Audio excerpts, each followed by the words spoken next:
All right, everybody, welcome into the Fifth Dimension podcast. This is a big one. This is episode number 300. We made it, big milestone, and I was joined by my brother, Kevin Ross. Can't think of a more fitting guest. Kevin has been on the show multiple times, and we always have fantastic deep dive conversations. Kevin is a Muay Thai world champion, uh, former professional fighter. He's also somebody, sometimes when you talk to people and you can just tell they're very well read, highly educated, incredibly in depth in their thinking. That is Kevin. Like you can tell he is constantly exploring different ideas. I would call him a philosopher. I don't know if he would take on that title himself. He don't have a very big ego, so he might reject that title. Uh, But this is a fantastic philosophical discussion, man. We really dive deep.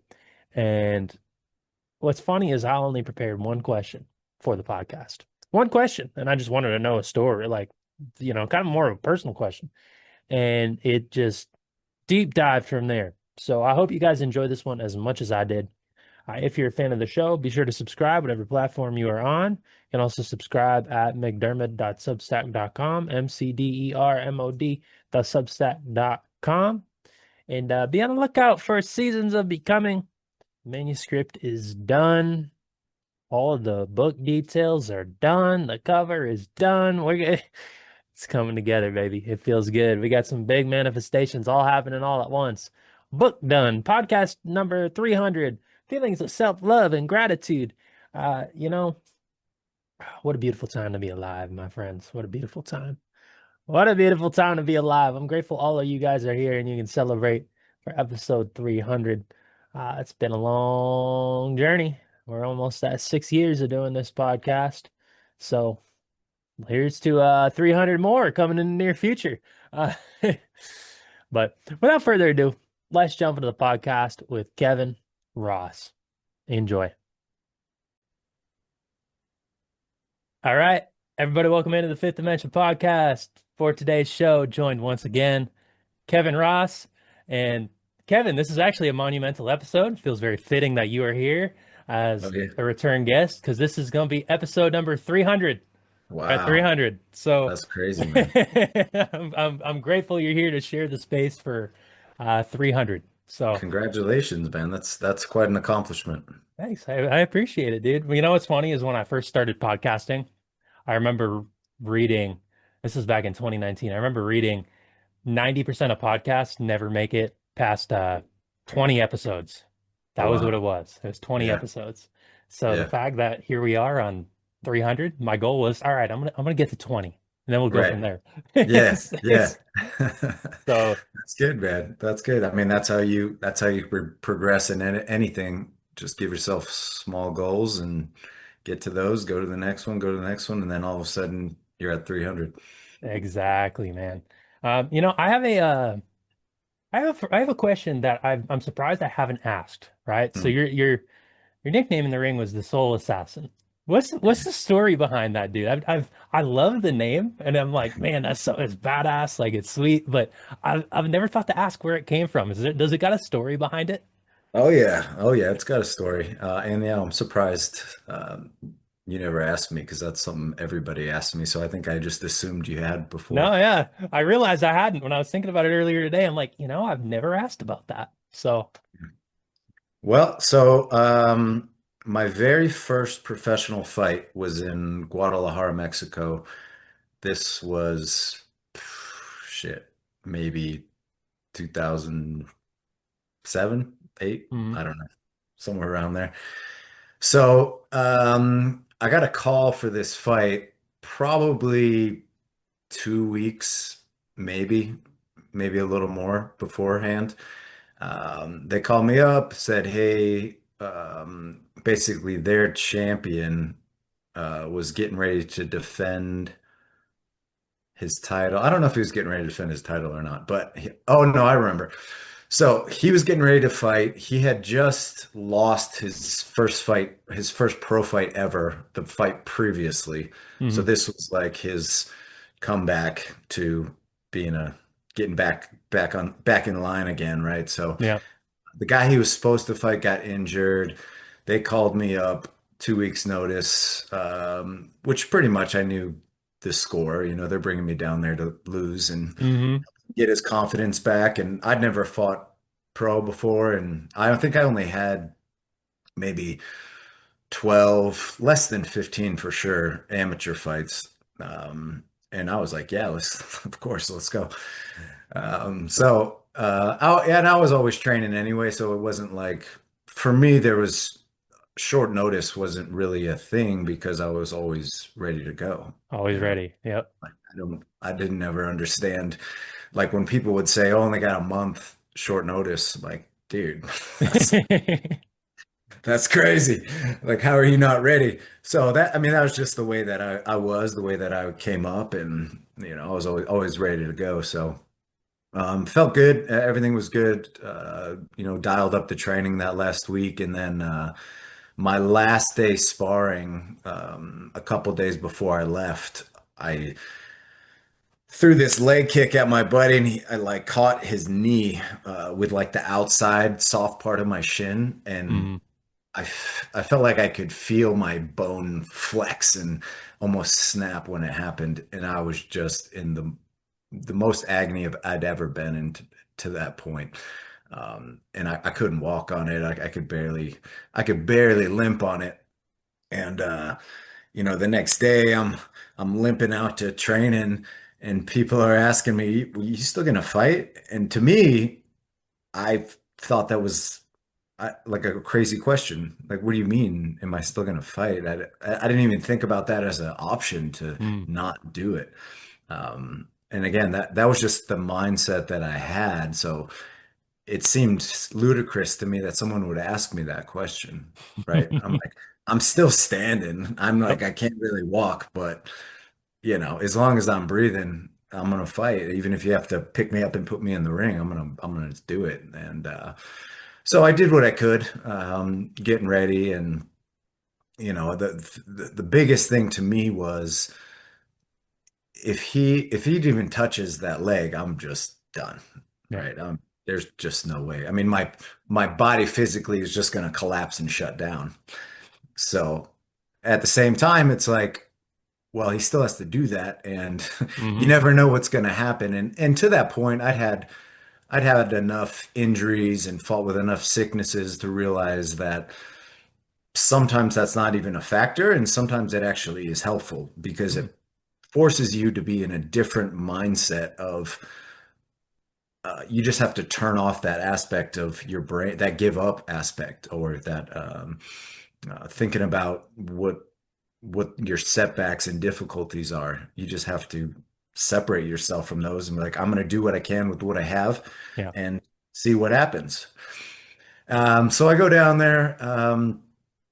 And had this crazy, insane fight with this guy. So one of the first punches he caught me with split my whole lip from like the right by my nose down to the bottom of my lip, and I only had basically a paper thin layer of skin left Ooh. without it splitting apart, filleting my lip open basically. And ironically, about a month prior to that, I saw a fight with Chico Corrales and shit, I don't remember who he fought, but what happened was that exact same thing happened, but the guy's lip actually split apart and they had to Ooh. stop it because of that. And so that happened in the first round. And I go back to the corner and, I'm trying to explain to my buddy Dorian, I'm like, dude, my fucking, like, if he hits me one more time, that's a wrap, right? Yeah. And he didn't realize how bad it was, and he was like, "Yeah, it's fine." I'm like, "All right." So again, I'm my legs just destroyed from previously injuring it, and then now this happened, and so I'm just like, we're just gonna go all out, which I did, and ended up having this crazy bloody fight with this guy. So they had one of those white ring canvases like they used to have in Pride, Yeah. right? So all the blood, there's just blood everywhere, man. It's like we painted the whole canvas with this blood, and we're just going at it. And then fourth round, um, I caught him. I'd been like chopping his legs, which is funny because originally I'm like, all right, don't use your leg. Like, no matter what, you cannot use your leg. And then as Yeah. soon as he caught me with that punch, it was just like, it's just a wrap. Like I'm just kicking him with everything I got with that leg and just going to town. Eventually ended up knocking him out. I think it was in the fourth or fifth round. Um, and then after the fight, as I was walking back to the dressing room, this local guy comes up to me and in broken English says, he basically says it was like you destroyed his soul, like you assassinated his soul because Mm, I would just walk through everything that he was doing, right? And everything he was hitting me with all these crazy shots, split my head open. And I'm, if you've seen me fight, that's just like the way that I go about things. And he yeah. said it was as if he could see me kill his soul. And he said that should be my nickname, the Soul Assassin. I love it. It's Yeah. fitting, man. Yeah, I thought so. I thought so. Oh my gosh. I'm gonna have to go and is that like fight up on like YouTube or something? It Or is. It is. What was that guy's name? I can't think of it at the moment. well, I'm I'll sure. send it to you. I'll All send right, it to right you. on. No, I mean, it's yeah, like terrible, like 2000 video quality, but you can see it. Yeah, I was it's gonna say it probably looks like it was filmed with a potato or something, but that's fine. yeah, it was fun. It was a good time, man. And then, I that's just the way that I always fought and Yeah. continued to fight, and that was something that was always just in me about the way that I went forward through things was no matter how good you are, no matter how much more experience you have than me, no matter how much bigger than you are than me, you're never going to break me. Mm, And I know there's going to be a point where you see it all the time. And people that don't fight probably can't recognize it, but you see where you're, you essentially, even if subconsciously you give up. yeah. And like that's what causes people to get knocked out, not answer the bell. I recall a time I listening to George Foreman talk about this, and I think he said, I can't remember if it was the only time he got stopped previously, and he said he remembered that there was a point when your subconscious basically gives up and you make it okay. Mm, There's a point when you've made it okay to not respond, and that's that point when your your conscious is taken out of the equation and you get hurt and you get knocked down. And if you haven't made that decision in your mind, you're instinctually going to hold yourself back for it's a survival mechanism, right? right. And that's what causes us to quit so many times before we reach that next level I because we can. have Yep. that automatic regulator that holds us back from going past that point of danger. But that's where the magic happens. Hmm. So when you can, I mean, you have to do this it's a daily thing. You can't just think once you're in there, you're going to all of a sudden be able to turn that switch on and deal with something that you've never dealt with before. You got to do this every day, and it's a constant practice. And when you've instilled that in yourself, that you're never going to quit, no matter what happens, no matter how hurt you are, no matter how sick you are, how tired you are, whatever's going on with you, you have to make a decision to keep going. And I mean, I feel like it has to be a life and death thing because if not, you're going to hold yourself back when Yeah. that point comes and everything's telling you to quit, that you can't make it, that it's impossible. You have to say, I'm going to go forward no matter what. Mm, yep. And that's a very difficult thing to learn how to do, to train yourself to do, to figure out that it's possible to do. And very few people reach that point because, again, we do give up at that point when your body and your mind are like, this isn't worth it. We shouldn't be here. Yeah. We need to not do this. And, it's like again, you think you're just going to be able to show up when it's time to show up. But if you haven't shown up every day, every moment of our life, we have these opportunities to push ourselves, to to not give in to weakness. And we think it's only these specific times that is where you're going to develop them. But every day we have moments to do this, whether it's Mm. having a conversation with somebody, being honest with yourself, being honest with another person, waking up when you said you wanted to wake up, showing up when you wanted to show up. And that understanding those uh, finite things that inevitably get you to that place of strength is Mm. what so few people recognize, that Yeah. you have these opportunities to get stronger as well as to get weaker, and you have both sides of that, and every decision you make is either going to put you in one direction or the other. And I was able to I was able to recognize that very early on, when I started fighting. I mean, just from turning my life around and making that decision to this is the direction I'm going to go now. And I, from that very first day, I put things into that binary context of you're going left or you're right, you're getting weaker, you're getting stronger, and that made it a lot simpler to figure out what I was going to do.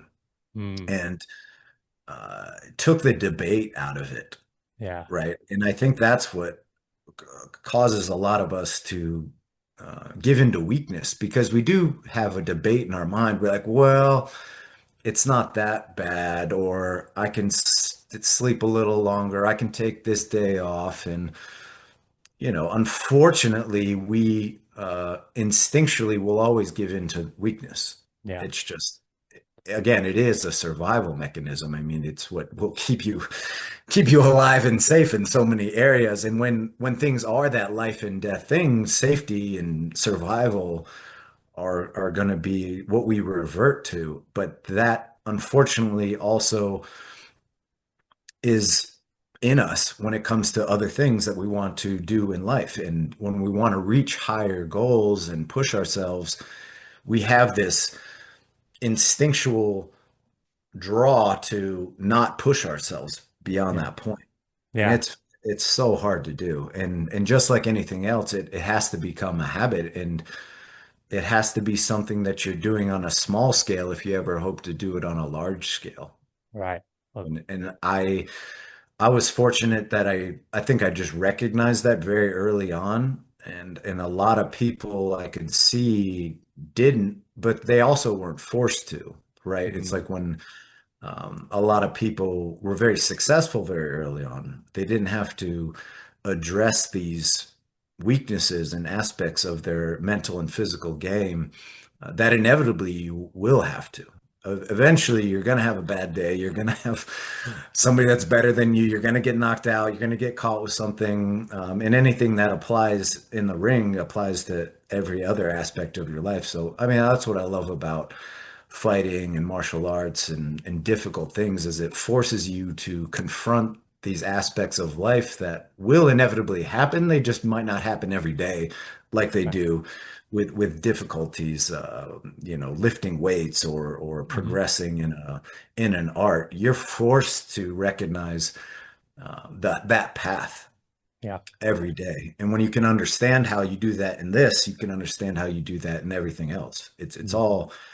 It's all the same. We're either getting better or weaker, stronger, or worse. And you can apply that to every single aspect of your life, and like take it back down, boil it down to, it all boils down to that stoic philosophy of control the controllables. What can I do Hmm. with what I have?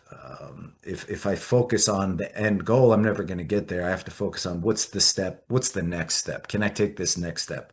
All Yeah. right, and then go from there, and the next, and the next. And certainly, it's good to have your sight set on where you want to go, but you can't get there until you take that next step. So that's where your focus should be. Right. Understand the direction you want it to go, but you can't get there unless you look down and you follow the path that's in front of you. And yeah, again, that was something for me that I was able to stay focused on, because of how much of my life I had wasted to that point. And I recognized that every moment I had might be the last moment that I have. And Mm. learning that and understanding that through fighting and martial arts helped me to recognize that in every other aspect of my life, that the only moment that you have is right now. There is no future, there is no past, there is this moment, and everything exists in this moment. And it wasn't until later on that I really started understanding these things on a more of a philosophical sense, when I Uh-huh. started reading more and listening to other people talk about these things. I'm like, oh yeah, that's what I was doing this whole time. I just didn't understand that this was actually a philosophy and a way that you can Right. look at life. And um, yeah, so I always really like when I read somebody's book or listen to somebody talk or have an interaction with another person that has understands that, and I'm like, yeah, I got that. Like I get Yeah. that.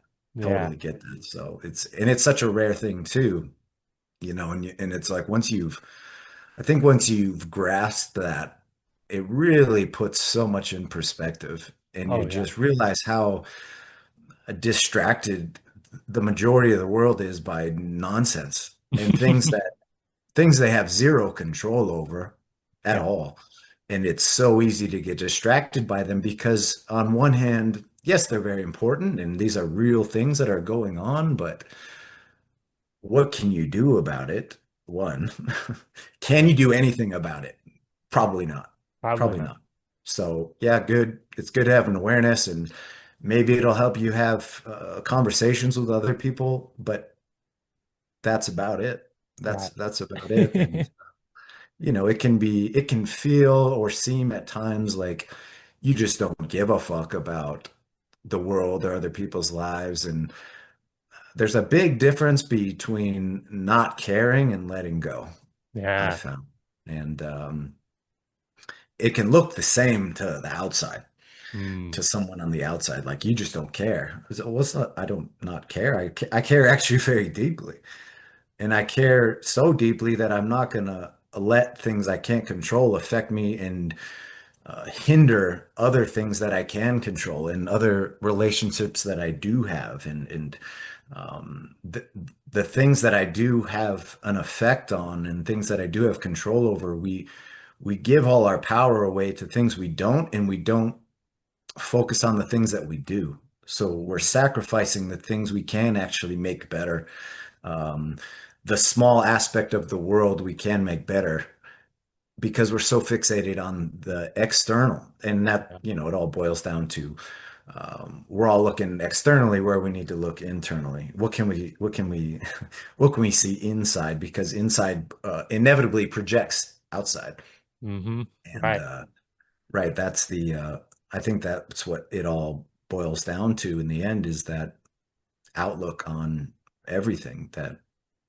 I was listening to McConaughey and Rogan the other day, and what they talked about was how selfishness has gotten a bad word, because the better you take care of yourself, the things that are in your control, the better you're going to impact the outside world. But Right. we look at it as all you care about is yourself. Um, and again, it's very easy to look at it that way, right? Mm-hmm. And it's very easy to put it into that context, and sometimes it is that way. Yeah. There is an aspect of that, and that's again the letting go and not caring. They can look the Mm-hmm. same, but they're not the same, Right, man. right?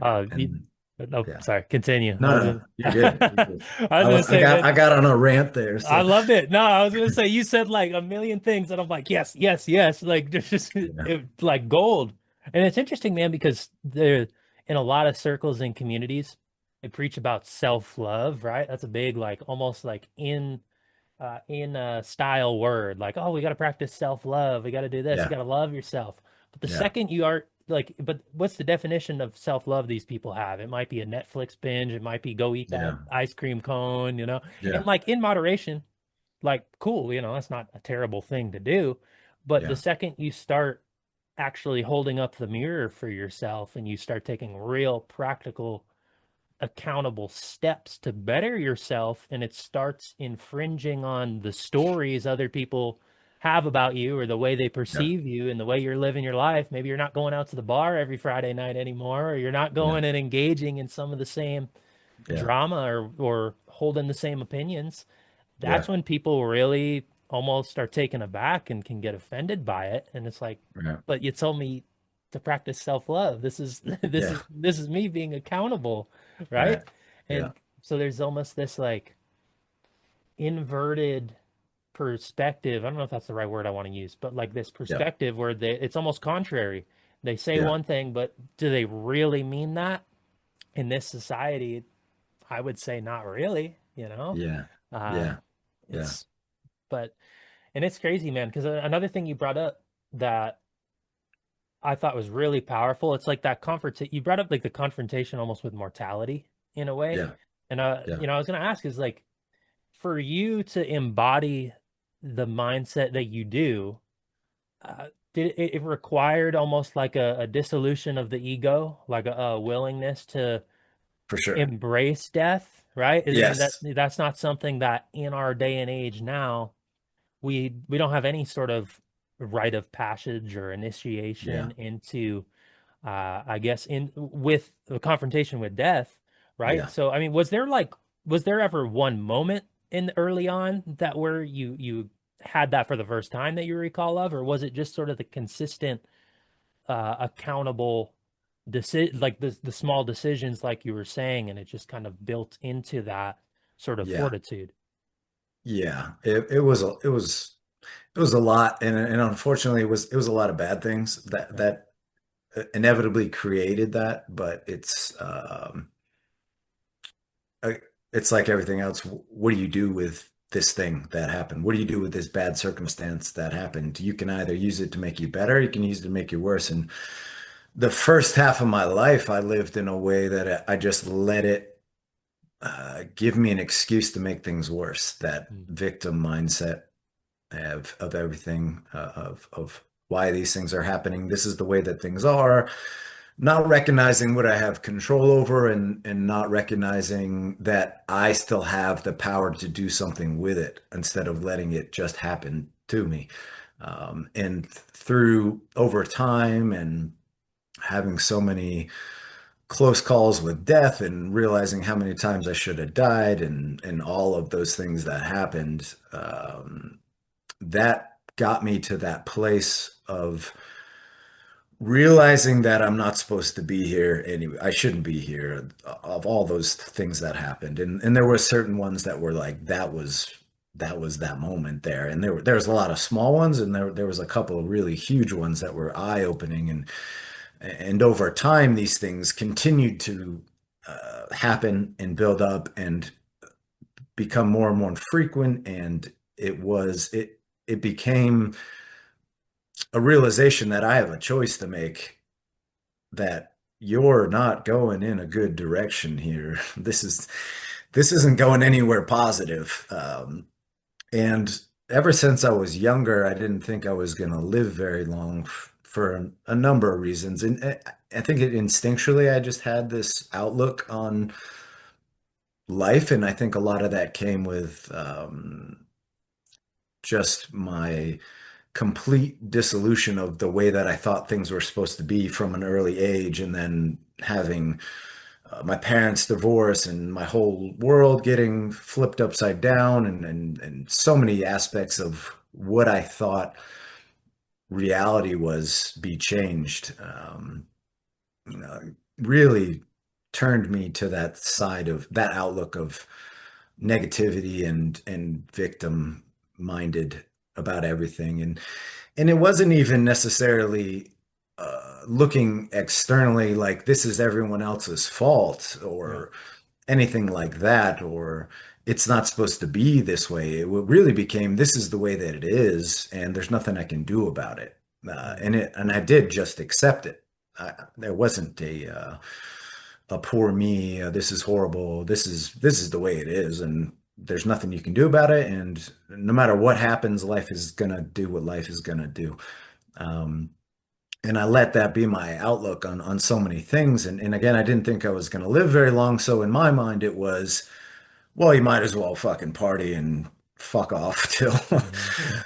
till it's time to go, right? And yeah, unfortunately, that was the way that I took it, and in the direction that I was going, and I didn't even have any kind of emotional response to it. It was just you're not going to live very long, and might as well just have fun Hmm. while you're here.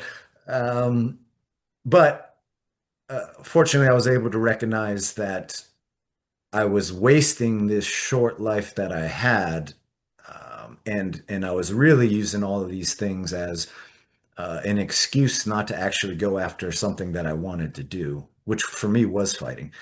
I would loved. I fell in love with martial arts at a very young age, and always had this dream of fighting or trying or just training. Actually, I just like I would love to do that, but I allowed my outlook on the type of person that can do that. I realized I'm not that. I'm not that way. I was a very scrawny, weak. I felt weak. I mean, I was a lunatic, and if somebody wanted to start shit with me, I was like, well, let's fucking go. Yeah. But I didn't look at myself as a fighter or someone that could achieve those things. I was just like, you can't fucking do that. Mm. Um, and then even when I eventually thought maybe I can do this, at that stage, I felt like I'd let too much time go by. And that was another excuse that I gave myself that if you want to do this, you're not going to make it to the level that you see these people at because they all start when they're little kids, right? Mm. And I was 16, 18. I thought I was too old, Mm. which is ironic looking back, but it's like I'd never done anything at that stage. It's like, yeah, I'm not old, but at the same time, I've never even stepped foot into a gym before, let alone sparred or thought about fighting. So I let myself use that as an excuse not to do it. Mm. Like you're too old to do it, you're too weak to do it, you're too small to do it. You can't afford it. Any excuse I could find, I used, right? And Yeah. uh, and then when I was, I think 18, I actually went down to the gym and was like, all right, I'm going to see if I can actually, find out what it's going to take. And what I realized was it was going to take so much money to do this because I did understand I was far behind. So I knew that I needed to get as much as I could right away. Private lessons, I need to get 100% of the instruction. I can't be in classes just hoping to pick up some information. And then when I found out how much that was going to cost, I was like, I can't do that. I was Mm. like, I could probably afford to take classes and then maybe once in a while save up and do a private lesson. But I'm like, how long is that going to take to actually fight? And I let myself use that as an excuse. Like you can't, there's just no way you can't do it. So I didn't. I just let that go. I let that dream go. I thought I let it go. And I was like, it can't happen anyway. There's all these reasons. You'll never make it, et cetera, et cetera. And I just ignored it. And really just the more that I had to ignore it, the more I had to drink and do things that were essentially like thinking that I was pushing that down and making it Yeah. disappear, which didn't actually happen. It only made it worse. And I think um, subconsciously, I knew that I had this calling in me, and that almost made me suppress it even more, drink even more, try to destroy myself even more, almost run to the finish line. So I was like, I got to get out of here because I Hmm. know that I'm ignoring this thing that is calling to me. And I know that all these excuses that I make are total bullshit. They're just there to make me feel better, and give me a rationalization for why I can't do this. Um, but again, all these things kept happening. And then one of my best friends passed away when I was 18. And ironically, he was the only person I'd ever told about this dream I had of fighting. And about a year or two prior to him passing, we were hanging out, drinking. It was just me and him, and he and I told him about. He actually asked me what I wanted to do when I got older or grew up, and I was like, "What the fuck are you talking about? Like, Hmm. what do you mean grow up? Like, I can't. That's not gonna happen. I'm not gonna grow up. This is we're on a short timeline here, right? That that seemed like a crazy thing to ask somebody. What are you gonna do when you retire? And I told him that I thought about fighting, and I thought he was gonna laugh his head off at me. And if you knew me back then, you would understand why Hmm. I thought that. And he didn't. And he told me, or he asked me, he's like, "Well, why don't you?" And I told him all my excuses about why, and he was like, "Yeah." He said, "I think if anybody can do it, you can." Which again to me was just bananas. Like there's no fucking way. Yeah. If you knew me there, then there's like he had no reason to say that to me. I wasn't that kind of person that you would think, oh yeah, this guy can become a world champion, no doubt. And that always stuck with me. And when he passed away, I made a promise to myself that I would do it. Hmm. But unfortunately, his passing really sent me far over the edge, badly. Me and all my friends. It was just like pouring gasoline on a fire at that stage. I mean, we were all heading in that direction anyway, but when he passed away, it was just that Hmm. was it. It was bad. It was bad. And it was bad for a really long time. And that was another thing. It was like I not only did I know that I was wasting my life, but now I knew I was wasting the life that I promised to live for my friend who died. Because Hmm. the day he died, I was like, I promise I'm gonna go after this. I promised myself and I promised him that I would do this. And then, so every time I'm looking in the mirror, I know that I'm not living up to my promise and knowing that I'm wasting my life. And it just made it that much uh, I was that much more inclined to not even think about it and try to ignore it and try to suppress it as much as I could, which only made it worse. Hmm.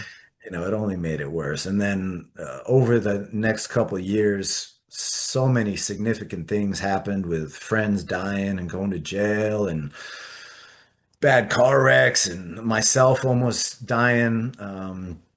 And having these moments where I realized that was the moment you were supposed to die and not be here anymore, and it didn't happen. Hmm. And now, what are you going to do with this time you have left? And then, so having that just in my conscious and subconscious, eventually I got to the point when I couldn't ignore it any longer. Yeah. It's like it doesn't matter how scared you are, how many excuses you have. You have this moment right now. Do you want to go this right or left? Because that's the only thing you can do in this moment. It doesn't matter how far you're going to go, if you're going to make it, what's going to happen. You know where this other path leads. And inevitably, this is going to be, I mean, it's been bad all along, but inevitably it's going to be even worse. Yeah. You're going to die. Everyone's going to die. Yeah, you're just going to destroy your life and everyone else's life. So I re I made the decision that I'm gonna go right now. No matter what happens, I'm going this direction. No matter how difficult it is, no matter how scared I am, no matter how many excuses I have, I'm going to find a way to keep going that direction, no matter how slow it is, no matter if I even get to that point of where I want to get to. I know for one thing, I'm not going farther away from it. Hmm. So even if I'm standing still, at least I'm not getting further away.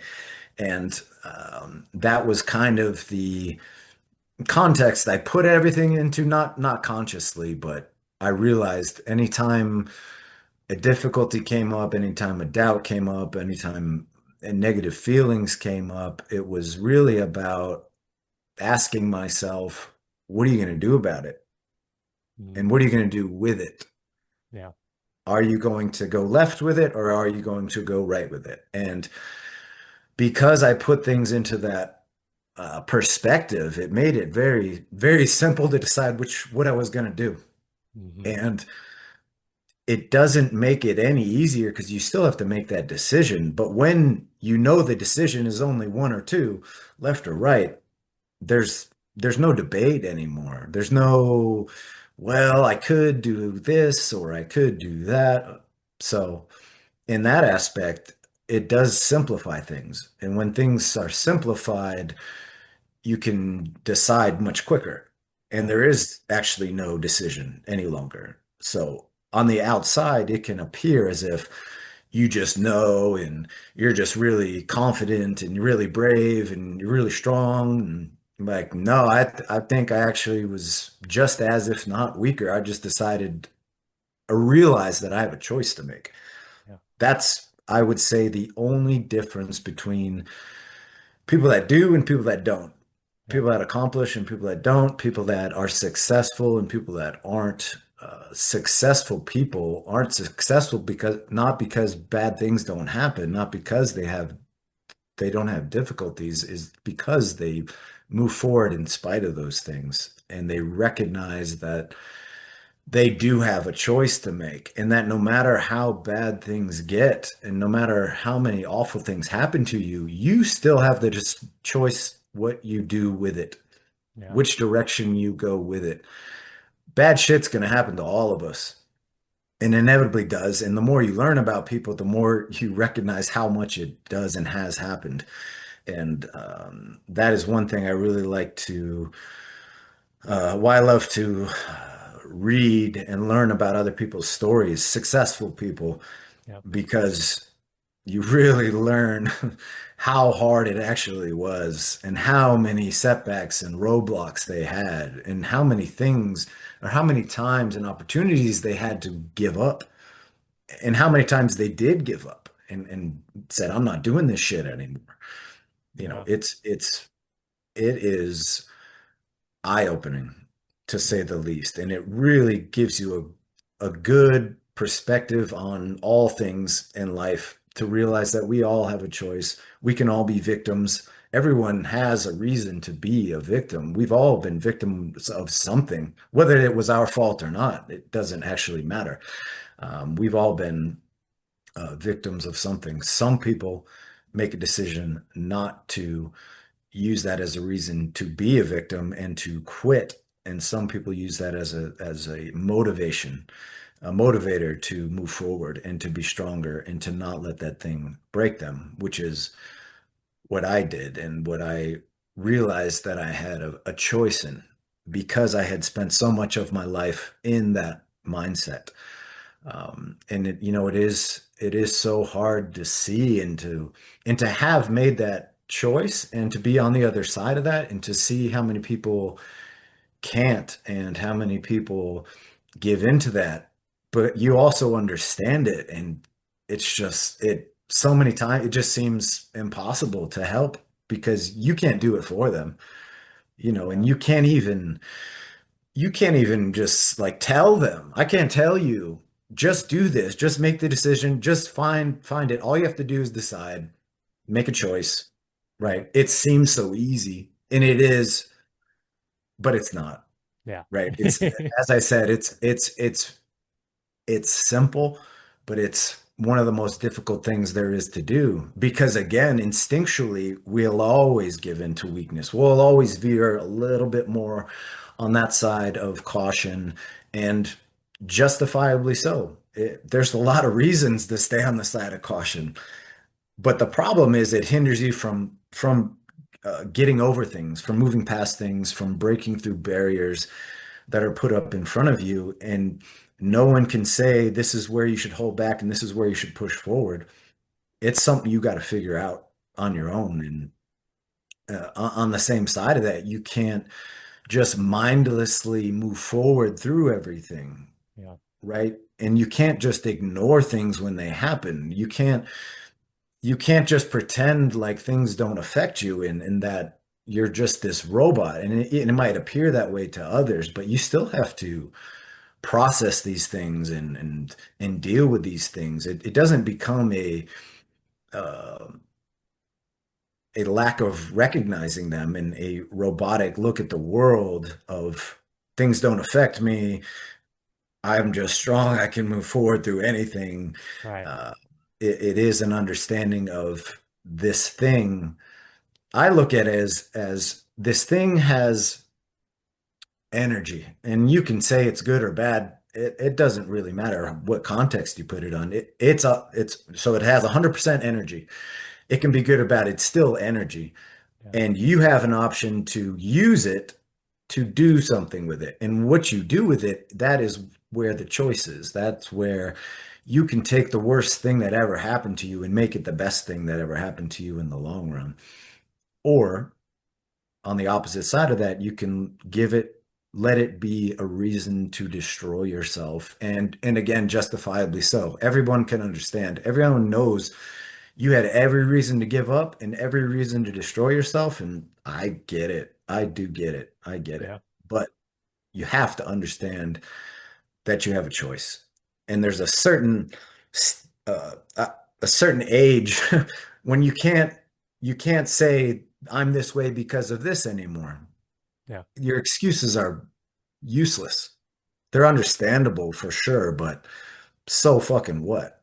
Yeah. I'm sorry, but everyone has bad things. It's just on what scale and how do you even judge that from where you're sitting, how bad it was to you? I could say, hey, I had this thing happen to me. It was the worst thing that ever happened to me. And you could say, well, that's like a Monday for me. Yeah. But I'm Yep. like, yeah, in your life, that is. But Hmm. in my life, this is the most detrimental thing that's ever happened to me. And everything is perspective and everything is relative. You Yeah. know, it's like the theory of relativity. Everything is relative to everything else. It's our perspective and our outlook creates our reality. And we don't actually think that. We think there's this objective reality that's happening and things are objectively good or bad. The amount of things that are objectively good or bad in this world are very small. I Yeah. would say very small. And especially if you don't actually even know the full context of it, Hmm. it's probably not what you think it is and our perception of it. And, um, unfortunately, all we have is our perspective, Yeah. and that's the only way we can view things. But we have a choice to broaden that perspective and take in more information and not be so reactive, and take a step back for a moment and try to look at things with a broader lens. But it's very hard to do, and you have to be very adamant about making that decision and not being so reactive. And just like everything else, it is a habitual thing. You have that choice to create those good or bad habits. And if you just let them happen, they will inevitably be bad habits. Yeah. If you, it's like you can't get stronger without pain, Yeah. unfortunately.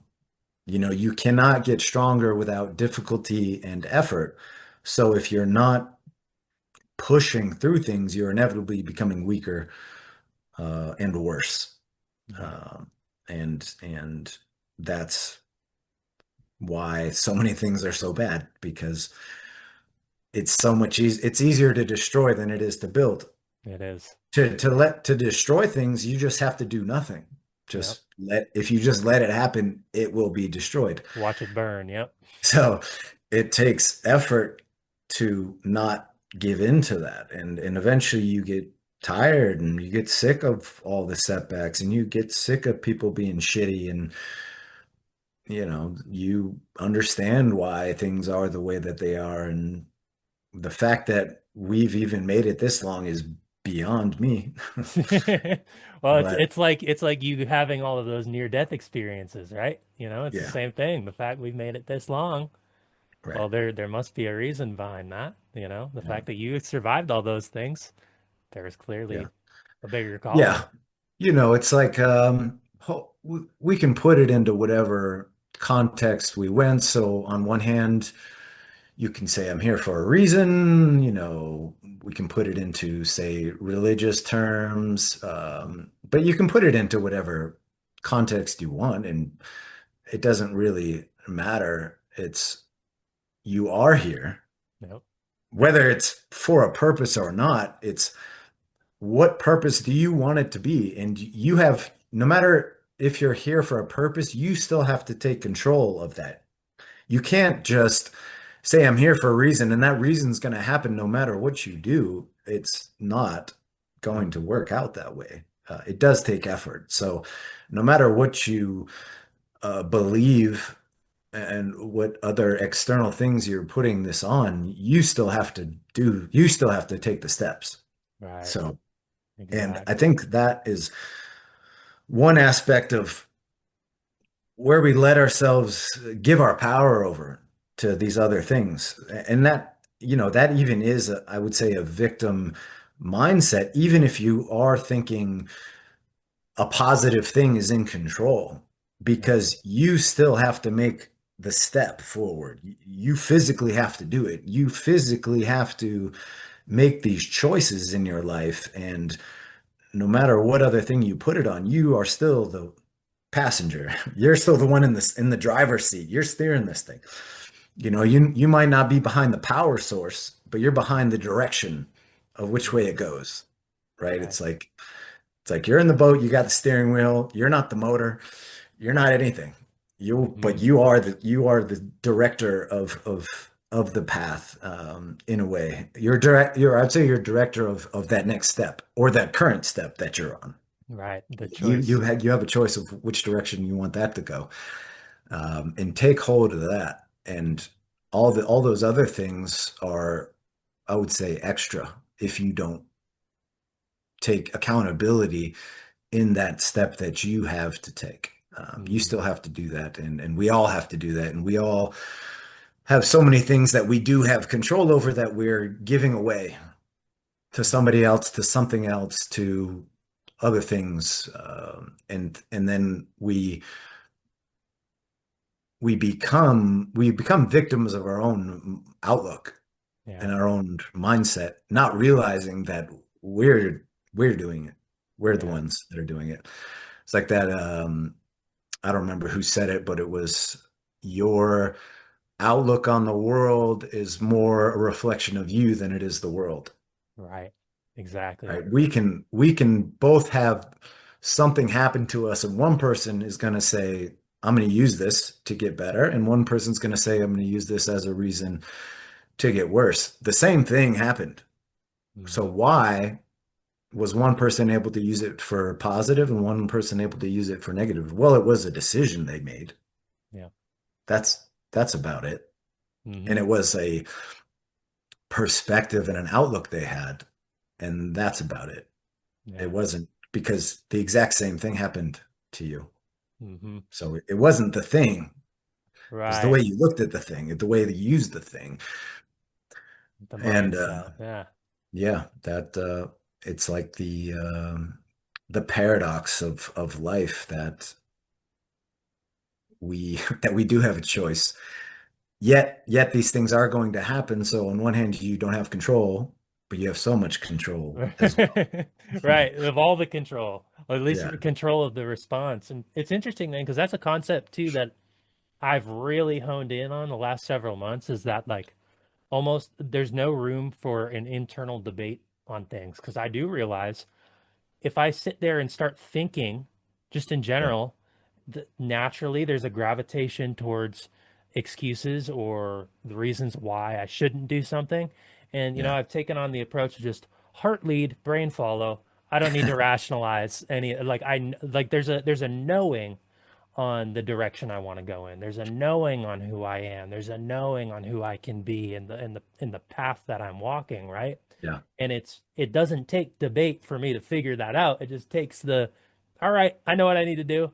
yeah, Full send, and yeah, there's no room for debate on it. yeah. I've been meditating 2 hours a day recently, right? And Oh, to a lot of that's people, great. it sounds like, oh, how do you have time to meditate? Doesn't that take away from other things? It enhances everything. I'm Yeah, way more productive. right. Less screen time, all these like Yeah, positives that I notice from it. And it's yeah, like, well, it's because when you start showing up for yourself and you really reflect inwardly and you see the direction you want to move in, making decisions in real time it almost becomes second nature once you form the habit. You don't need to sit there and debate about it. And, Yeah. I've heard the Right. universe rewards courage, right? But I've also heard the universe rewards speed.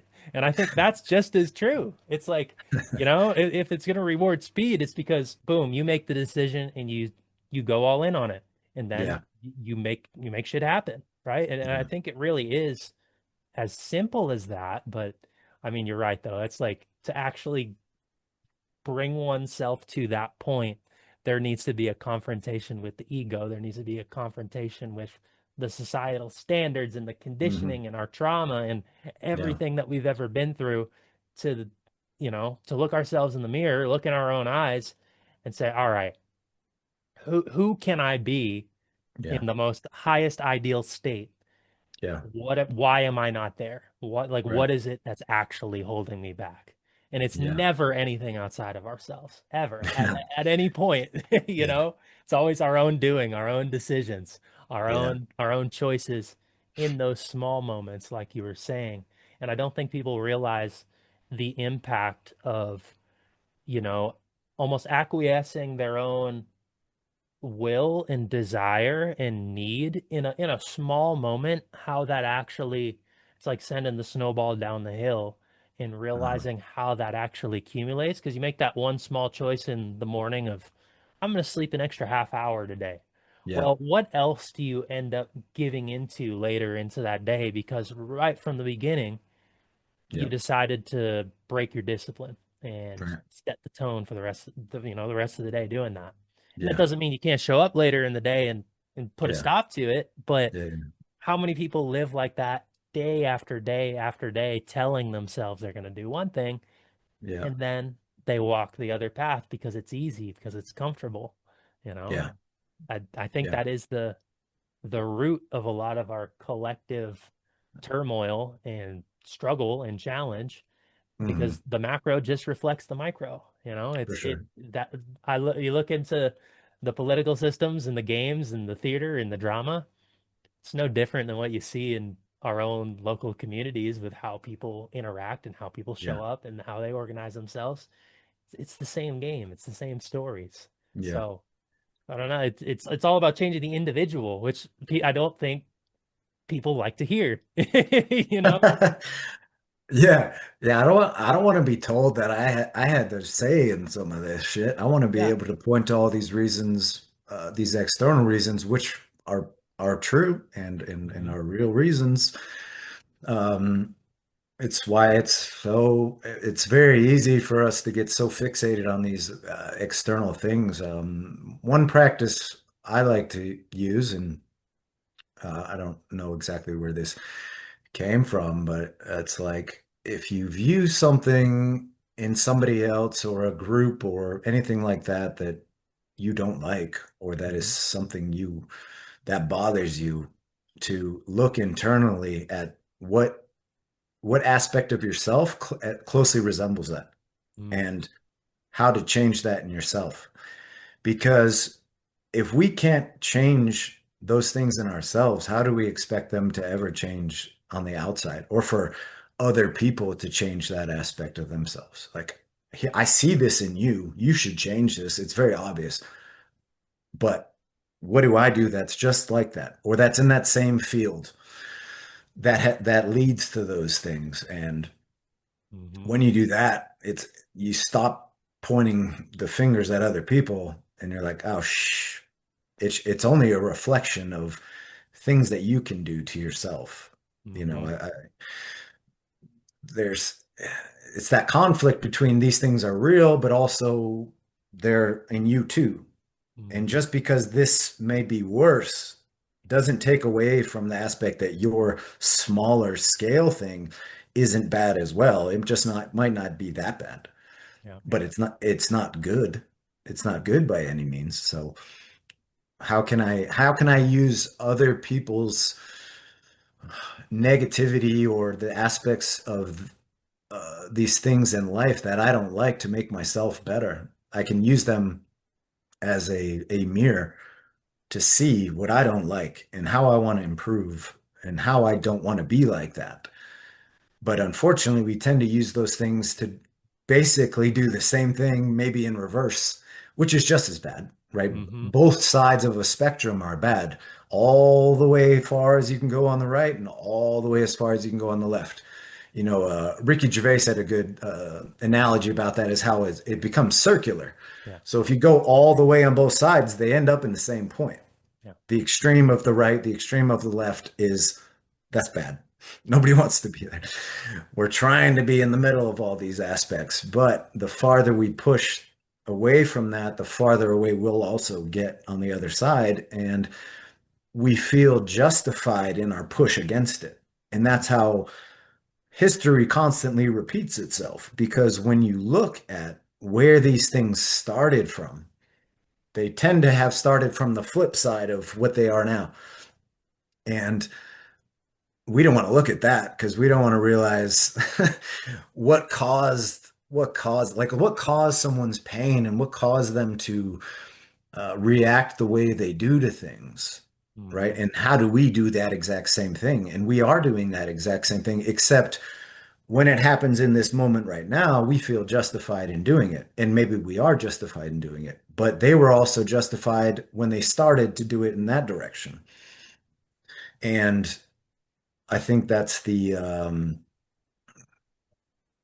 why it's so difficult Mm-hmm. because it's always like, yeah, but they did this. I'm like, yeah, Mm-hmm. but if you want to use that rationale, you have to take it all the way. Yeah. Why did they do that? There's a reason they did that. There's a reason. Very few things happen in a vacuum. Very few people are just awful, evil. There's the majority of the time there is a reason someone is the way that they are. Mm-hmm. I mean, maybe occasionally some people are just born fucked up, but most of the time it's because something fucked up happened to them Right. and they just kept going with it. And more things kept happening that snowball analogy and um we tend not to realize that the path to strength and the path to weakness are both the same path. Yeah. You take these small things and they roll up into a big ball. Mm-hmm. And it's those daily choices we make and we don't take control of that. And but it's like we don't also look externally like that. When we look at it's like we look at others by their actions, we look at ourselves by our intention. And I would say that's one of the biggest problems in the entire world and the reason why things are the way that they are. I see something you do and I put my own feelings behind them, like you did this because of this. Mm-hmm. And then I could do the exact same thing and say, well, I did this because of this. Mm-hmm. And we rationalize why, but we don't. If you're going to apply it to yourself, you have to apply it to everybody else, or else you're a fucking hypocrite. Right. And unfortunately, we are all the worst hypocrites in the world. It's like, why does everybody think they're right? Because they've put it in a context of Yeah. why. Nobody thinks they're bad. There was a good, I can't recall who was talking about this. He was talking about Inglorious Bastards and the Mm-hmm. Nazi and that. And he was asking that actor, he's like, how did you play evil so well? And he said, well, what do you mean evil? He's like, he didn't think he was evil. Mm-hmm. He thought he was doing he was doing his job. He was doing what he was supposed to do. And he's like, I'm gonna be really good at this. This is Mm-hmm. my job. I need to be great at this. Nobody thinks they're evil. Nobody thinks they're doing the wrong thing. Everyone is following something that they think is right, even if they're misguided and their perspective is totally fucked. Yeah. Most people are doing things at the very least for a reason. Very few are like, I just want to fuck up the world for no purpose, Right. Right. right? It might be like I just don't give a shit and nobody else gives a shit, so what's the point? But there's a reason for that. What gave you that outlook on life? And but we're so reactive and we don't know how to step back from situations. It's just like gaining strength. You have to have that delayed gratification. It's like I have to go through pain now to have strength later. Yeah. Or I can be weak now and not be in pain, but that's going to lead to pain later. It's like, where do you want to put the pain? But we get stuck on the, I want to feel better now in Yeah. this moment. I want to I want to take away this pain that I have right now with whatever thing I'm using to block that out. Hmm. But what is your ultimate goal here? Do you want to be better, or you just want to deal with this moment right now and feel better in this moment? And it's like anytime you want to react to something, and that's the unfortunate aspect of, I'd say, social media right now. It almost encourages and rewards an immediate response, and Yeah. you feel like you are required to respond. It's a good thing. Like the world needs to know how I feel about this thing that happened just now before I even get to see what actually happened, what else came with it. And before you know it, you are down this road, and it doesn't matter what other evidence has presented itself, because you're committed now. Because if you say I was wrong, you're a fucking asshole. Yep. But Yep. it's like I look at how many times has the thing, whatever it is that happened, been the thing that you thought it was? Never. Very few. Never ever. It's like I look at like all the wars that have ever happened. Like how many wars have been started by real information, or Right. not necessarily real information, but the whole picture. Did you Hmm. have the whole picture? Because the easiest way to manipulate people is with the truth. Yeah. You give them, because you're not lying to them, Hmm. right? This thing happened and you need to respond to this real thing. Right. But if you don't know all the aspects of that thing, you're being manipulated. Right. And it's also very easy to rationalize and justify, one, being manipulated, and two, manipulating, because you can say, I'm not lying. Right. Right? And how many of us feel like we're lying when we're lying? We're telling an aspect of the truth. Hmm. We just, maybe not all of it, Right. right? Well, and But then and I'm it's not, it's difficult not just too. everything Yeah. I'm saying right now is total bullshit, It's right? difficult How too. often, Yeah. how often does that happen? Sometimes the people telling the story or telling that truth themselves were manipulated themselves and Yeah. they don't even know the full truth, which I'm makes, speaking my truth. yep, that's a popular thing nowadays, Right. And then you wonder why there's so many conflicts, Mm, because everyone is reacting to an aspect of truth or their perspective or their reality. And we're all living subjective realities. yeah. Yet we look out at the world objectively as if it's objective, Mm, right? And why would you respond to this that way? Because I wouldn't do that. yep. I'm like, are you me? Have you had the things that have happened to me? Even if we've had the same things happened, we probably internalized them differently, viewed them differently for an infinite number of reasons why we have this different lens in front of us. Yeah. And it's so easy to change a picture when you put a different lens in front of it, put a little tint on it, or put a little adjustment in the hue. It changes everything. One Mm, thing I was telling you, I've been reading that book, The Pig That Wants to Be Eaten. hmm. It's got like something like 100. It's not philosophical questions. It's I don't know what you would call them. Okay. Word or thought experiments. Okay. Thought Yeah. experiments. So it's not giving you something to have a right or wrong answer to. It's giving you something to think about.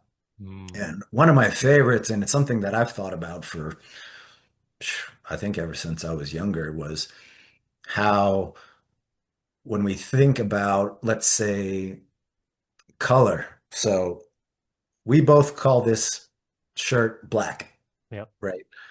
So we have this agreed upon word for what this is, but I have zero understanding of what it actually looks like to you. Right.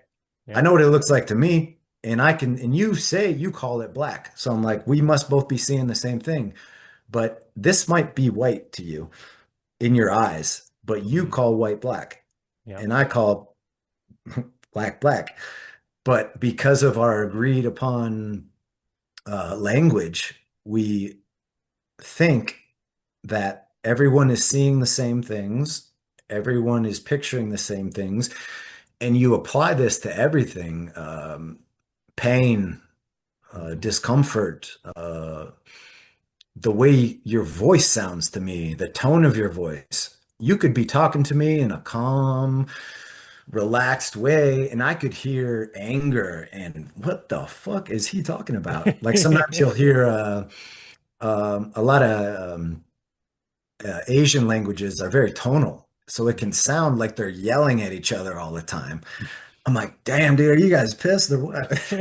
Right. And then they're like, no, what are you talking about? Because to me, I'd say, well, if I had that kind of pitch um, and tone coming out, I would be mad, and I, I would think you could hear anger in that, but it's not. And that I think to me that's a very eye-opening uh, perspective on everything, and to realize how subjective everything is. We just like I look out in the world and I assume you see the same shit I'm seeing.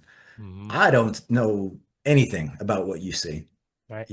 You could see like a baby sees. You could see in black and white and just see things in different tones, and you call them colors now, but you might see them in black and white, and I would have no idea. And I have no idea how to talk to you about that. I have no idea how to see what you see. There's no way for me to see what you see. It's impossible. You can try to describe things, but you like words are so limited in what they actually do. We have this agreed upon dialogue. This Hmm. word means this means this to you, but I don't know anything. Right. I have zero knowledge about that. And it's scary to think about because you're like, yeah, this is reality. When I see this, you see this, I see this, we see this, we react this way, and we see things the same, so that's why we get along and why we're friends. And other people see things like this, and that's why they're the enemy, and I hate them and they deserve to die. But I don't know what they see. I don't know what they feel. I don't know what they think. Hmm. It's all very very subjective, but it's like we want to hold on to this. There is reality and there is this truth that is out there, and you're just not seeing it, or Hmm. whatever the Right. case may be. And it's hard to let go of that. Right. That I would say that ignorance of knowing because you don't know Right. That's true knowing. anything. That's You true don't know. knowing. Do you know if we're all in a dream right now? Do you know if you're hooked up to a machine right now? Do you know if we're in a simulation right now? I, I don't think we are, but how would you know? Right. Yeah. You can't. And what's crazier now is we're coming to a point in our reality where that is going to be a reality very soon. And um, if you know anything about simulation theory, Hmm. it's basically either we're going to get to that point when you're not going to be able to distinguish virtual reality from reality. We're going to destroy ourselves before we get there, or we're already in it. Right. Those are your three options. So, what are the odds that we're in objective reality right now? Yeah. That's Less likely than likely. well, I think actually Elon Musk said Yeah, he said that. what was it like the odds of us being in base reality is Base like reality. like That's, 1 in 1 billion or yeah. something along those lines. It's like, But that okay, doesn't mean that we're not. right. Yeah, We could be the one. I mean, there's how many 1 in 1 billion things happen? They happen. We could be the 1 in 1 billion. Somebody had to be the 1 in 1 billion. right. But I would say that's a good thought experiment for just to take a step back from, I know what's going on. I know what's real. I know what truth is. I would say anytime you have certainty, you should take a little step back. Yep. Anytime the news tells you something happened, take a little step back. Just one. Take Right. one step back. Anytime you want to respond immediately, just take a little pause.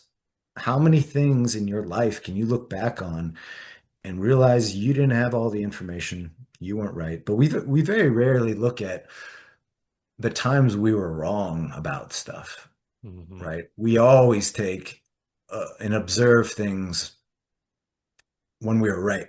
Like, Yep. that's when I was right. I'm like, yeah, but when were you wrong? Can you tell me? Probably not. Probably You not. probably can't tell me all the times you were wrong and how many times you completely changed your perspective on things because you can't even remember what it was to have that perspective. Probably not really. You could say, I had that perspective, but you probably can't recall what it was like to only have that perspective Yeah. because at that time that was your reality. And now you're in a different reality. But it seems like this has always been reality, but that's not true. Right. That's not true. Well, I think part of the danger when I see in it is when people take that idea that they know the truth, like they're certain on something, they're certain on their worldview is the Yeah. correct worldview, and then Yeah. and so they equate it and ultimately tie it with their moral and ethical frameworks and with their Yeah. emotions, right? And so Yeah. then somebody has a different perspective, and this is, I feel like this is almost as clear as day for anybody who has any amount of self-reflection and kind of taking that step back.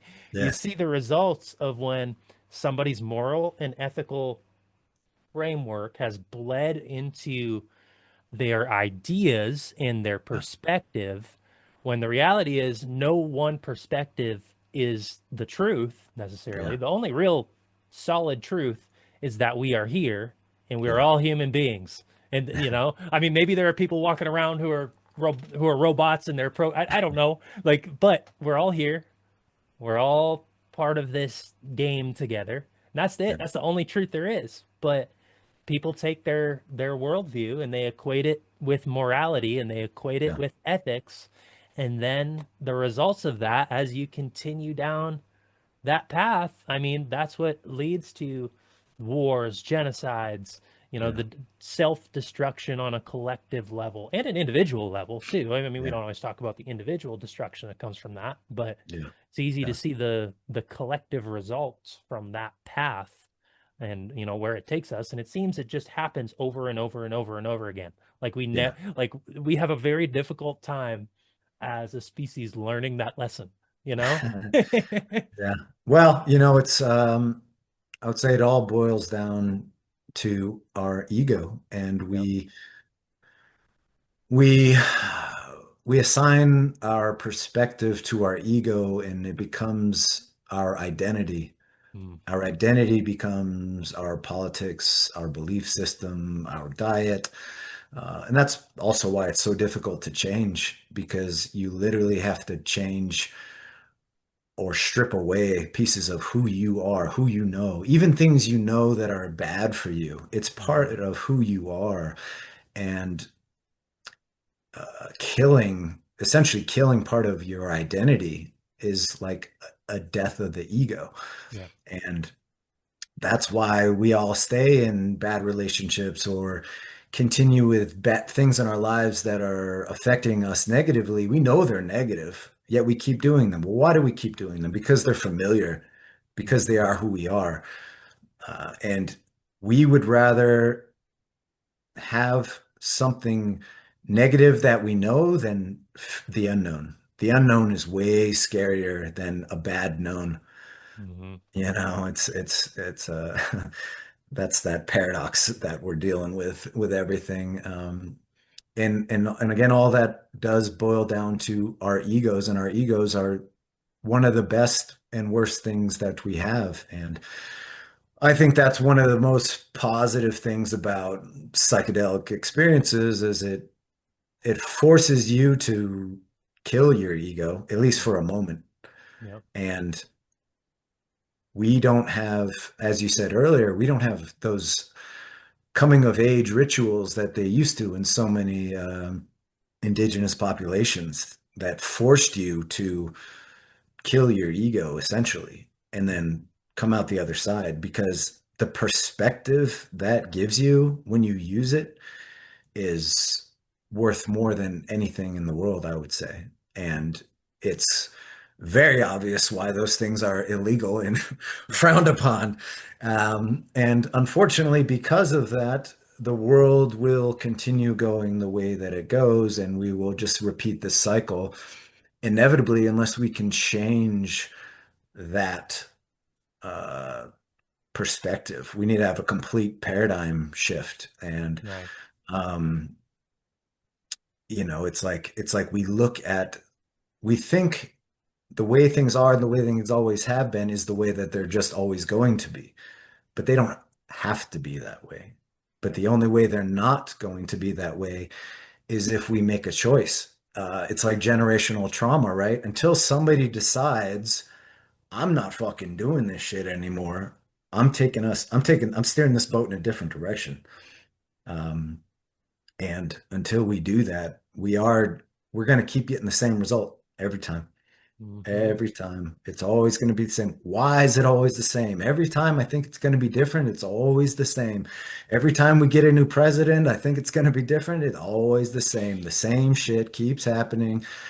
We keep having these surface level wins that don't actually deal with the root of Hmm. everything. And when you look at the root, everything's the same and everyone is the same and everyone's funded by the same people. And we we get distracted by these victories and about, oh, I think things are going to be different now. Why would they be different if you don't change the root cause Hmm. of these things?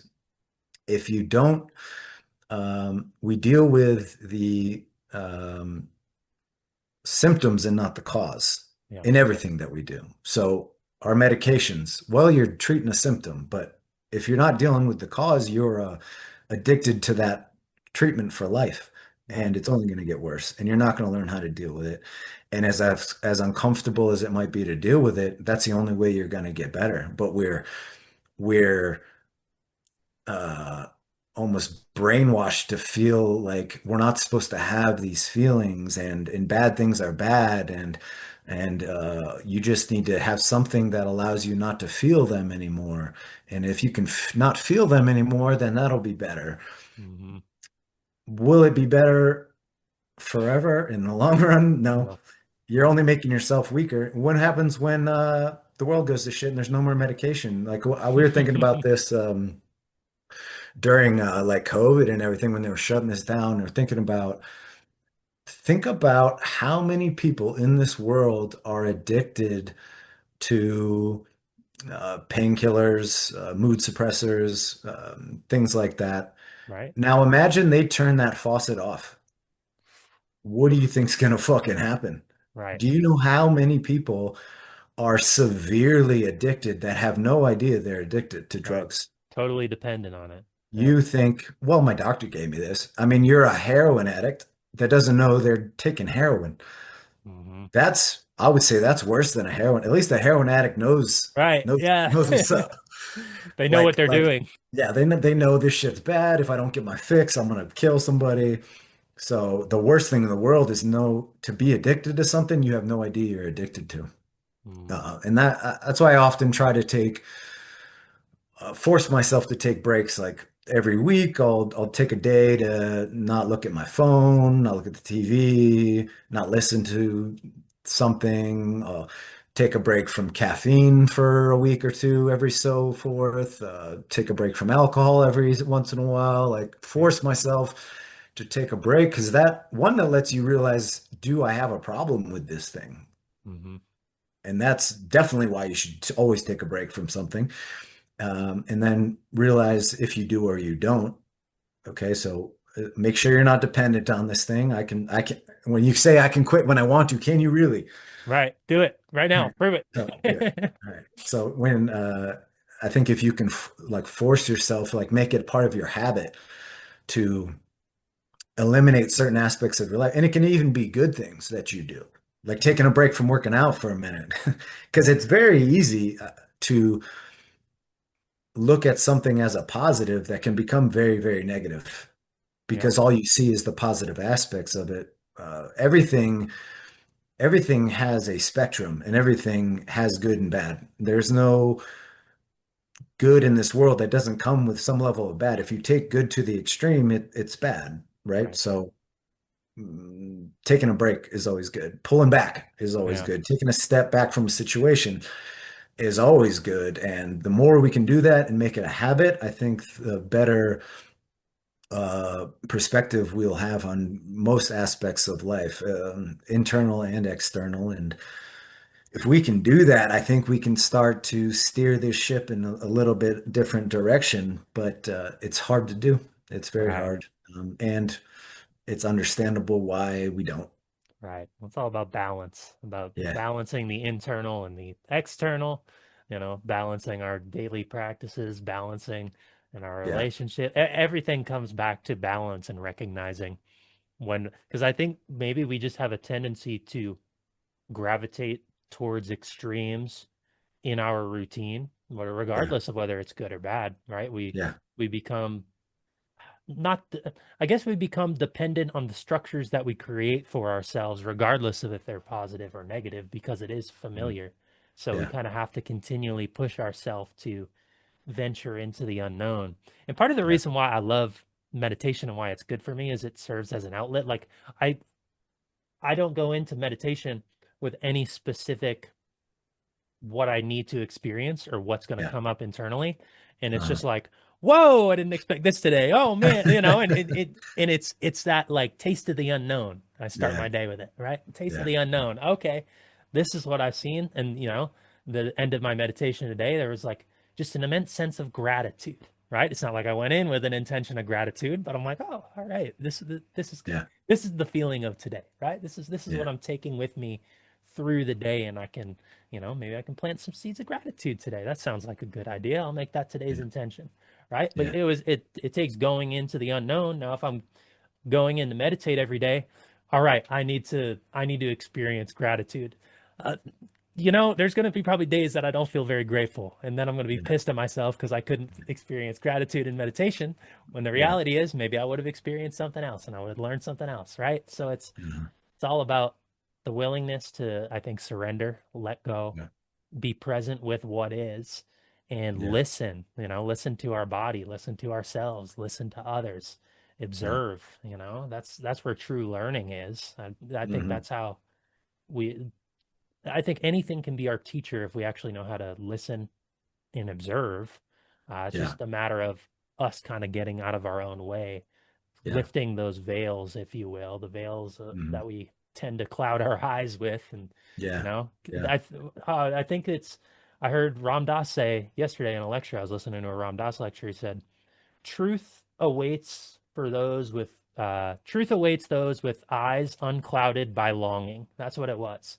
And I'm Yeah. like, yeah, that's exactly it. Uh-huh. Once you clear the veil of expectation, Uh-huh. then you find the truth. Then you see Yeah. things for what they are.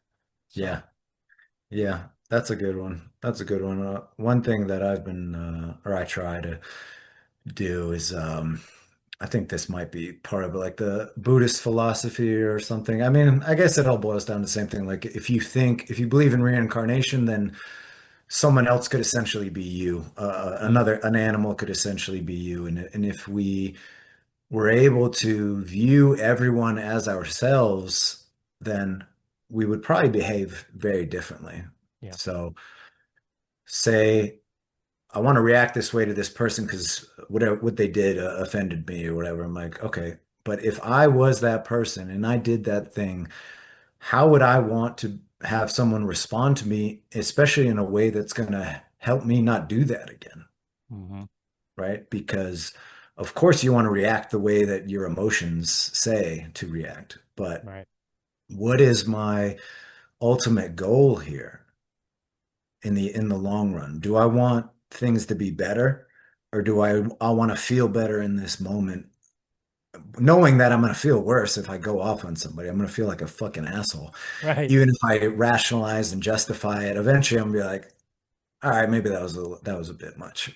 Hmm. So if I try to always put myself in that aspect of someone else's shoes, think about what it would have been like to grow up the way they grow up, to be in the country they were, the education system they were, the religion they were, whatever other aspects of life you want to put into it, and give you a little bit of clarity and a little bit more perspective and vision on things, and you might react and behave and feel slightly different.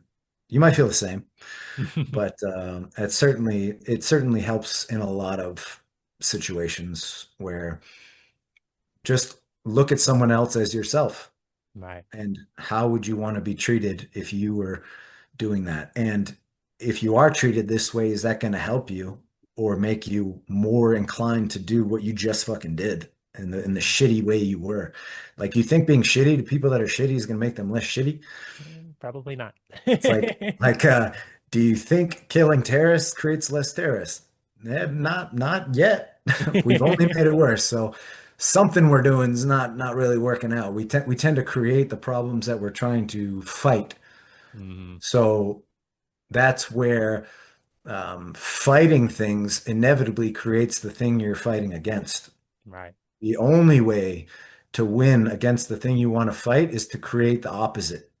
Mm. So if I want less war in the world, I have to create more love. If I want less, whatever, whatever it is, you can't fight against something. It's like I can't remember who said this. It's like, if there's a march against war or a march for peace, which one's going to create more of what you're looking for, Mm. right? Right. A march Yeah. for peace, or are you fighting something, or are you creating something? Mm. I can't I can't fight against the thing I want to see less of, because it's only going to create more of it. I need to create more of the opposite. Yeah. I need to encourage more. I need to give people more reason to not do that, whatever that thing is that I want to fight against. I can't Yeah. just say this is fucking bullshit and you shouldn't be that way and you're you're wrong about the way you are. Hmm. Tell me, show me your philosophy by the way that you live. Yeah. Give me a reason to look at things the way that you do. Why would I want to follow your belief system if what you're showing me is fucking awful? Right. Right. Like, I see what you do with your perspective and it sucks. So I don't want to Hmm. do that. Right, man. I'm right there with you. And I think that's an empowering thing for people to think on. If they Yeah. want to see change, create change. Don't just Yeah. rally against something, which tends to be the reaction when there's Yeah. anything that's going on externally. It's Yeah. like, oh, I'm going to react and be against this and that. And, I understand it because there are unjust things and that deserve criticism and condemnation and judgment in some sense. Yeah. But I don't think it's our role to be the bearer of judgment. We can just go and create an alternative, create a solution, create Yeah. positivity, create more love, right? Yeah. That's what it's all about. And I think it takes actual self-reflection and intention to do that, as opposed to Yeah. just emotionally reacting and being like, Yeah. oh no, I don't like this. Get rid of it. You know? Yeah, but like, as we said earlier, it's harder to create than it is to destroy, and Yeah. unfortunately, that's what we're all working against, right? Hmm. Is it's a lot harder to make things better than it is to let them get worse. Yeah. 100%. So. But Hopefully we'll figure it out one of these days. I think so. I think you and I are figuring it out here on this podcast. So therefore, Hey, that's anybody who something. anybody who listens, they're going to start to figure it out, and then Yeah. maybe they go create something, and somebody else starts figuring it out, and Yeah. you know, Yeah. we Well, I keep. think that that's a good like perspective on anything is that the smallest progress is still progress. And Mhm. you might not be the one to see where this leads to, but you're helping it get there. Right. And that was a big perspective I had on Muay Thai coming up because it just wasn't out there the way it is now, and everyone was doing MMA, and it was, why don't you switch? Why don't you switch to MMA so you can get some fights? And I'm like, well, if I give up, Mhm. who else is there? There was nobody. There was a handful of people even pushing the sport at that time, and I felt like even if I don't ever get to see the results of where this will go, I know that I'm going to help it get there. Yeah. Because if I don't do it, I'm only doing the opposite. I'm only making it easier for it to be destroyed. So Right. again, I take those perspectives from fighting to my perspective of everything. We might not see it, but is that what matters? Is that we see the benefits of what we're doing positively? Like everybody wants to be rewarded for the shit they do. Like if you have to tell people about your charity, you're not very charitable. Right. The reward is in the fulfillment from the process. Yeah, That's what I end yeah, up learning. It's about planting seeds. yeah. Um, You get it. man, I was saying, man, I almost wish I allotted myself more time because I have because we could sit here and chat for 2 or 3 more hours easy. Yeah, Um, yeah. I'm working as a youth and family therapist now, and so Oh, that's awesome, man. I have a client in about 40 minutes. I'll have to go back Nice. and um, but yeah, it's a good job. It's fulfilling. It's fun, That's but great, man. I really that's such a needed thing. Actually, one of my buddies, he's a veteran at the gym, and he's yeah, going back to school to be a counselor and a therapist. And mm, I was like, that is so needed. People that have actually been through bad shit right, to be the ones helping other people get out of bad shit. Because so many people that are instructing people haven't actually been through the thing they're talking about. right, yeah, no, That's exactly, that was the problems I always had. I've probably gone to like three therapists, like three yeah. sessions in my whole life, and when I end up giving them more therapy than they're giving me, I know there's a problem. Right, exactly.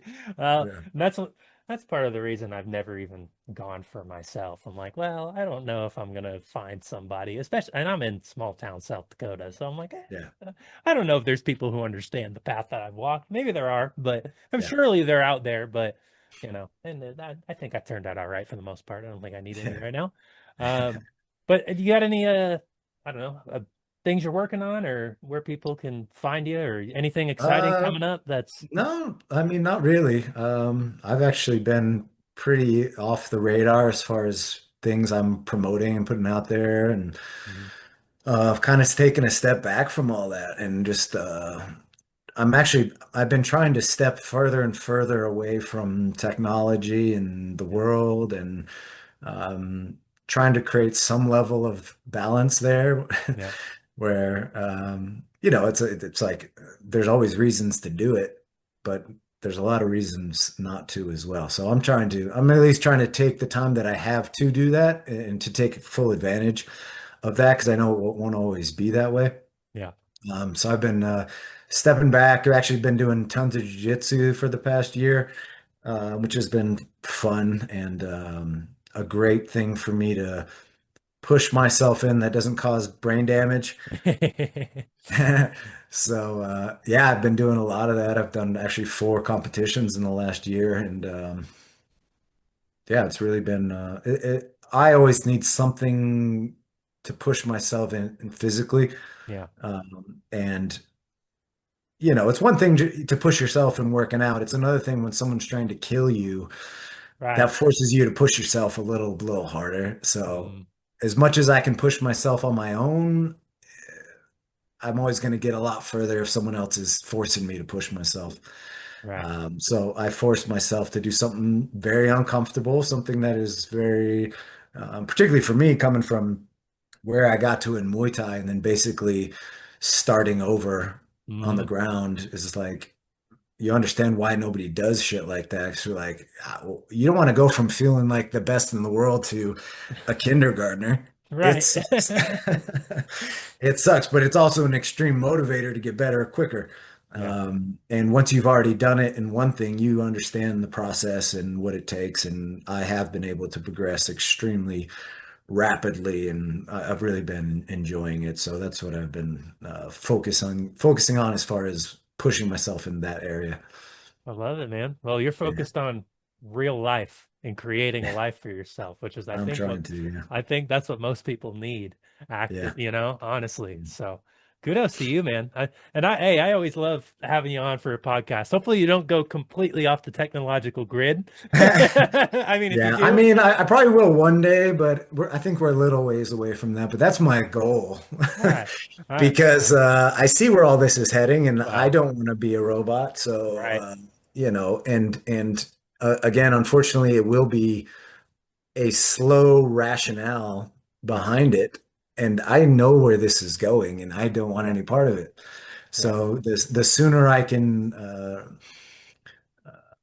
take myself out of those habitual reliances on technology and AI and everything, I think the sooner you get a handle on dealing without it, the better off you're going to be, because eventually it's going to get to a point when you can't be without it. Right. You can't live without it. So of course you're just going to keep going, and Mm-hmm. I don't want to go there. I know where this Yep. goes. I know where this leads. It Yep. doesn't lead anywhere good for our aspect of humanity. Well, we'll have to sneak in as many podcasts as we can before you hit that point. Yeah. I mean, we'll have the podcast through like, I don't know, like echoes in the wind or something. Oh, there he is. Let's capture his voice, Yeah, so, we'll find a way to make it work. for sure. Yeah, Uh, man. well, thanks for taking the time to come on, man, and being on episode 300. Hey, This is it a was, big it was episode. my pleasure, man, and very big congratulations to you. That's quite an accomplishment. I appreciate it, man. Well, there will be a 300 more to come as long as I don't get taken off the airwaves. So at least that's the plan. Yeah, Um, yeah. so thank you to all the listeners for tuning in as well. And we will see you guys on the next episode. Special thank you to Kevin for coming on the fifth dimension and celebrating episode number 300. We always do big guests for like century marks. Episode 200 was Paul Chet. That was a big podcast for me as well. Episode 300, Kevin Ross, big one. And the conversation, I think, really mirrored that. This might be my favorite conversation that him and I have had. And I almost wish I allotted myself more time, like I said there at the end, because him and I could have kept going, turned it into a Joe Rogan deep dive 3 hours. Um, but go follow Kevin on Instagram. He's pretty active on there. I know he's talking about going off grid. I hope he don't go off grid altogether like right now, because him and I got to keep podcasting. Although, uh, I'll like fly out to his little his property in the mountains and maybe do a podcast there. But he don't have to be on the grid. I think that is a beautiful goal, actually. Based on the direction that we're moving in, I'm kind of right there with him. So we'll see if we get another 300 episodes before the technological takeover happens. I tend to think we got some time, ladies and gentlemen. So, and we're going to keep pumping episodes out. So we're at least going to hit 400, maybe 500. Hey, we get to 600. Beautiful. Let's try and get to 1,000 episodes. My initial goal was 20 episodes, and we are well past that. So I think 1,000 is decent. Let's go for that. If you're a fan of the show, subscribe whatever platform you are on, Apple Podcast, Spotify, YouTube. You can also subscribe at mcdermott.substack.com, mcdermod.substack.com. And be on the lookout. Seasons will be coming. It's going to be the best poetry book I've put out yet. So I appreciate everybody who has submitted poems. And we got this thing together, baby. It's happening. It's happening. Uh, but I'm going to leave y'all at that. Hope y'all have a wonderful rest of your day, and I will see you all on the next episode.